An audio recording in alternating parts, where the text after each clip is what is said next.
ನಮ್ಮ ಇವತ್ತು ಲ್ಯಾಂಡ್ಲಿಂಗ್ ಸಂಸ್ಥೆ 45 ವರ್ಷಗಳ ಕಾಲ ನಿರಂತರವಾಗಿ ಸೇವೆಯನ್ನು ಕೊಟ್ಟಿತ್ತು. ಆದರೆ ಆ ನಿರಂತರವಾದ ಸೇವೆಯನ್ನು ಕೊಟ್ಟಾಗ ಅದರಲ್ಲಿ ಆ ಮಧ್ಯದಲ್ಲಿ ಬೇರೆ ಬೇರೆ ರಂಗದಲ್ಲಿ ನಮ್ಮ ಕೆಲಸ ಆಗ್ತಿತ್ತು. ಇವತ್ತು ವಿಕಾಸ್ ಎಜುಕೇಶನ್ ಟ್ರಸ್ಟ್ ಇರಲಿ, ಮತ್ತೆ ಬೇರೆ ಬೇರೆ ಇವತ್ತು ನಾವು ಹಾಲ್ಗಳು ಇವತ್ತು ಎಲ್ಲ ಕಡೆಯಲ್ಲಿ ರಂಗಮಂದಿರಕ್ಕೆ ಸಭಾಭವನಗಳು ಬೇಕು, ಇಂಥದ್ದೆಲ್ಲ ಕೂಗುಗಳು ಬರ್ತಾ ಇತ್ತು.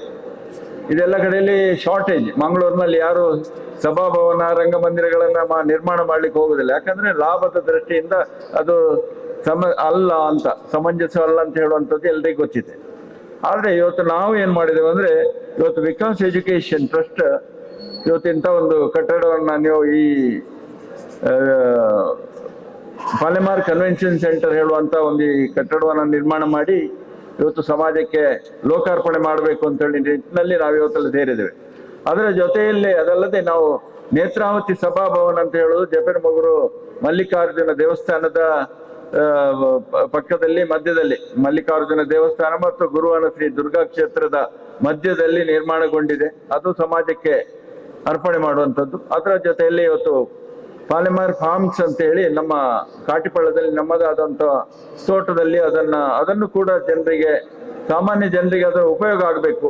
ಕೇವಲ ತೋಟ ಕೃಷಿ ಅಂತ ಹೇಳಿದ ಕೂಡಲೇ ಅದು ಯಾವುದಕ್ಕೂ ಪ್ರಯೋಜನ ಇಲ್ಲ. ಅದರಿಂದ ನಮಗೆ ಪ್ರಯೋಜನ ಹೊರತು ಜನರಿಗೆ ಏನು ಪ್ರಯೋಜನ ಆಗುದಿಲ್ಲ.